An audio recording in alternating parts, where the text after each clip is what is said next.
बिस्मिल्लाहिर्रहमानिर्रहीम। अस्सलाम वालेकुम डियर स्टूडेंट। आज के लेक्चर में हम एक्सरसाइज 5.2 स्टार्ट करने वाले हैं। तो एक्सरसाइज स्टार्ट करने से पहले इसमें ये एक डेफिनेशन आ रही है, रीजन के बारे में है, इसमें डिस्कस होना है क्योंकि इसके जितने भी क्वेश्चन होने हैं उसमें ये फिजिबल रीजन के बारे में पूछा जाना है। तो सबसे पहले हम देख लेते हैं कि फिजिबल रीजन क्या होता है। इसकी डेफिनेशन की तरफ आते हैं। Such a region which is restricted to the first quadrant is referred as a feasible region for the set of given region is called feasible solution of the system of linear equation। ठीक है, वैसे तो reason हमारा आ सकता है, जितना भी solution होता है उसको हम रीजन ही कहते हैं, लेकिन फिजिबल रीजन किसे कहेंगे कि हमारा जो फर्स्ट क्वाड्रेंट में सोल्यूशन आ रहा होगा उस सोल्यूशन को, फर्स्ट क्वाड्रेंट के रीजन को, फर्स्ट क्वाड्रेंट के सॉल्यूशन वाला जो रीजन है उसको हम क्या कहेंगे, फिजिबल रीजन कहेंगे। ठीक है, वैसे तो सारा जो सॉल्यूशन होता है वो रीजन कहलाता है, लेकिन फिजिबल रीजन हम किसे कहेंगे, जो फर्स्ट क्वाड्रेंट तक हम उसको फिक्स कहेंगे। तो फर्स्ट क्वाड्रेंट में जो वाला रीजन लाई कर रहा होगा उसको हम फिजिबल रीजन कहेंगे। ठीक है, तो आगे हम मूव करते हैं क्वेश्चन की तरफ। इसके जितने भी क्वेश्चन हैं सेम है, मैंने एक क्वेश्चन किया है, बाकी के सारे क्वेश्चन आपने खुद से ट्राई करने हैं। अगर हो जाए तो वेल, अगर किसी क्वेश्चन में किसी किस्म की कोई प्रॉब्लम आ रही हो तो आप उसको मेरे साथ ज़रूर शेयर करें, वो प्रॉब्लम इंशाल्लाह आपकी सॉल्व की जाएगी। तो सारे क्वेश्चन मिलते जुलते हैं। एक क्वेश्चन मैंने यहाँ पे किया है, एक ही पार्ट उसका किया है मैंने। तो यहाँ पे क्या है, 2x - 3y ≤ 6 इनइक्वलिटीज दी गई हैं। उसके बाद है 2x + 3y ≤ 12, x greater or equal 0 and y greater or equal 0। तो ये 4 इनइक्वलिटीज दी गई हैं। आगे का जो क्वेश्चंस हैं उनमें से 5 हो सकती हैं, जैसे कि ये 2 लीनियर इनइक्वलिटीज है ना, इसी तरह की एक और लीनियर इनइक्वलिटीज भी दी जा सकती है इन 2 वेरिएबल। तो यहाँ पे 2 लीनियर इनइक्वलिटीज हैं जो 2 वेरिएबल में हैं और 2 इनइक्वलिटीज हैं जो सिंगल वेरिएबल में हैं। इनके ग्राफ आप जानते हैं, x ग्रेटर आर इक्वल 0 का जो ग्राफ बनता है वो कैसे बनता है, y एक्सिस वाली लाइन और उसके साथ राइट वाला साइड। ठीक है, और y greater or equal 0 x axis वाली लाइन और उससे ऊपर वाला साइड। ठीक है, इसका ग्राफ आएगा, ये बताया था आपको। तो सबसे पहले हम सॉल्यूशन के लिए क्या करते हैं, सबसे पहला प्रोसेस होता है कि हम इनइक्वलिटीज को कोरस्पॉन्डिंग या एसोसिएटेड इक्वेशन में हम कन्वर्ट करते हैं। तो वो कैसे कन्वर्ट करते हैं, जस्ट आपने इनइक्वलिटीज का सिंबल हटा के यहाँ पे इक्वलिटी का साइन लगाना होता है। तो इनइक्वलिटीज में इनइक्वलिटी का सिंबल हटा के इक्वल का साइन लगाने से जो नई यानी रिजल्टेंट इक्वेशन मिलेगी उसको हम कोरस्पॉन्डिंग इक्वेशन या एसोसिएटेड इक्वेशन कहते हैं। तो ये मैंने इनकी कोरस्पॉन्डिंग इक्वेशन बना ली, 2x - 3y = 6 और 2x + 3y = 12। इस इनइक्वलिटी की ये 2 कोरस्पॉन्डिंग इक्वेशन आ गई, इनकी ये कोरस्पॉन्डिंग इक्वेशन आ गई। अब हमने इनकी मदद से इनकी देखना है कि इनके ग्राफ कैसे बनते हैं, यानी 2x - 3y = 6 का ग्राफ क्या बनता है, इसी तरह 2x + 3y = 12 का ग्राफ कैसे बनता है, x = 0 और y = 0 का ग्राफ कैसे बनता है। तो 2x - 3y = 6 एक लीनियर इक्वेशन है, लीनियर इक्वेशन का ग्राफ स्ट्रेट लाइन बनता है। तो इसका ग्राफ कैसे बनेगा, इसके ग्राफ के लिए आपको 2 पॉइंट्स रिक्वायर्ड हैं। ठीक है, तो वो 2 पॉइंट्स आप कैसे मालूम करेंगे, इसका x इंटरसेप्ट और y इंटरसेप्ट निकालें। तो ये मैंने इनके x इंटरसेप्ट और y इंटरसेप्ट निकाल दिए हैं। y = 0 रखने से आपको x इंटरसेप्ट मिल जाएगा। तो ये 2x - 3y की जगह 0 रखा इस इक्वेशन नंबर 1 में, तो इक्वल टू 6, तो वहां से x की वैल्यू मिली 3। इसी तरह for y intercept put x = 0, तो इसकी वैल्यू क्या मिल गई, -2।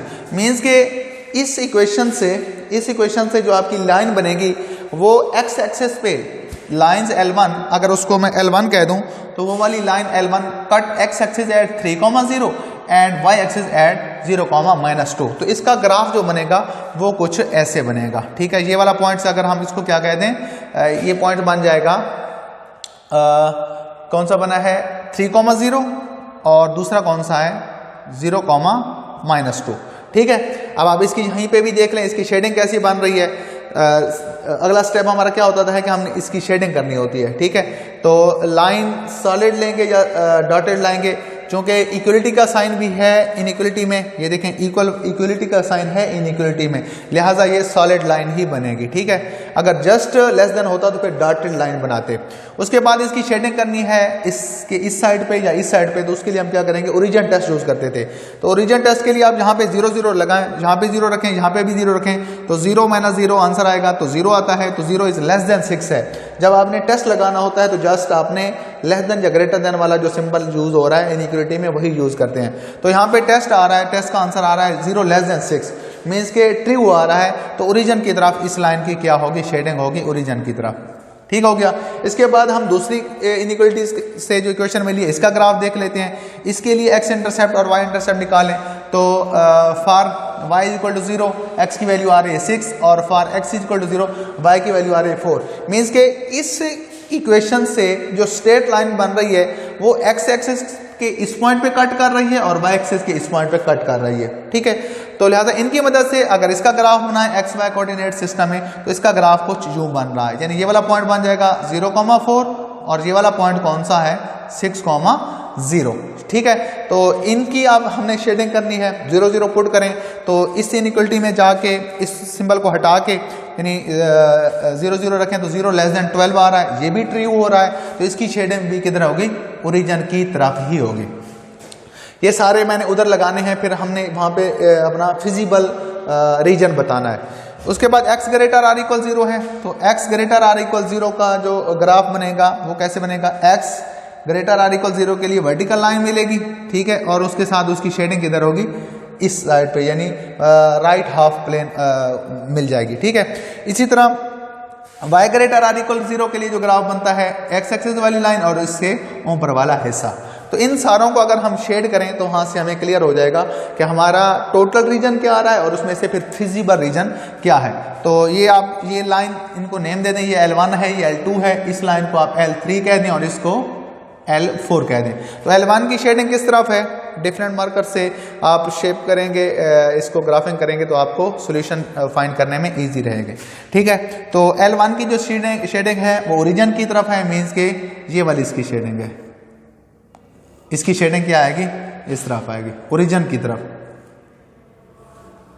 ठीक है, उसके बाद L2 जो है उसकी शेडिंग किस तरफ है, उसकी शेडिंग भी ओरिजिन की तरफ है। ये देखें, तो इसकी शेडिंग कर दें ओरिजिन की तरफ, ये देखें।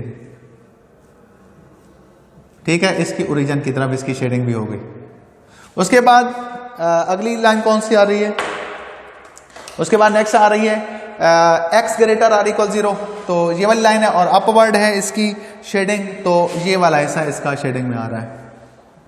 ठीक है, ये शेडिंग बन गई x ग्रेटर आर इक्वल 0 के लिए। उसके बाद लास्ट रह गई है कौन सी, y ग्रेटर आर इक्वल 0, तो y ग्रेटर आर इक्वल 0 के लिए जो हमारा ग्राफ बनेगा वो कैसे बनेगा, वर्टिकल लाइन y वाली और उसका साथ ये वाला साइड। ठीक है, तो अब हमारा जो सोल्यूशन मान रहा है, सोल्यूशन में कौन सा हिस्सा आ रहा है, यानी टोटल जो पॉइंट ऑफ इंटरसेक्शन मान रहा है सबका, ये वाला हिस्सा बन रहा है,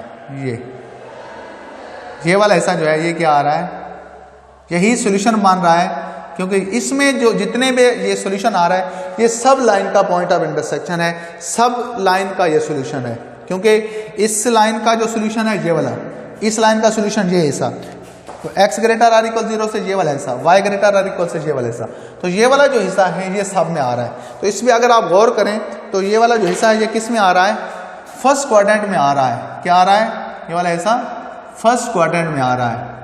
ठीक है, लिहाजा ये वाला हिस्सा क्या कहलाएगा, फिजिबल रीजन कहलाएगा। हो सकता है कि हमारा जो सॉल्यूशन आ रहा हो वो फर्स्ट क्वाड्रेंट से हटके भी आ सकता है, मतलब उसका कुछ जो रीजन है वो किसी दूसरे क्वाड्रेंट में भी लाई कर सकता है, लेकिन हमने कौन सा हिस्सा बताना है, फिजिबल रीजन हमने मालूम करना हो तो फर्स्ट क्वाड्रेंट में हमारा जो रीजन आ रहा होगा या सॉल्यूशन आ रहा होगा वो हमारा फिजिबल रीजन कहलाएगा। तो ये फर्स्ट क्वाड्रेंट में, अगर यहीं से वो आपसे पूछ ले कि इसके कॉर्नर पॉइंट क्या होंगे, तो ये एक कॉर्नर पॉइंट है, एक ये वाला पॉइंट कॉर्नर पॉइंट है, एक ये वाला पॉइंट कॉर्नर पॉइंट है और एक ये वाला पॉइंट कॉर्नर पॉइंट है। तो ये पॉइंट तो आपको पता है 0 0 6 0 0 4 ये कॉर्नर पॉइंट, और उसके बाद ये L1 और L2, ये जो दो लाइन से दो इक्वेशन बनी, यहाँ से x और y की वैल्यू निकालें तो जो पेयर मिलेगा आपको वो भी कॉर्नर पॉइंट कहलाएगा। ठीक है, तो इस तरह आप इनके कॉर्नर पॉइंट भी मालूम कर सकते हैं, लेकिन हमने जस्ट इसमें क्या बताना था, फिजिबल रीजन बताना था। ठीक है, इसके बाद नेक्स्ट जो क्वेश्चंस हैं उनमें इक्वेशन बढ़ सकती है, मींस के जैसा कि ये लीनियर इक्वेशन दी गई थी 2 वेरिएबल में, इसी तरह की एक और लीनियर इक्वेशन दी जा सकती है, लीनियर इनइक्वालिटी।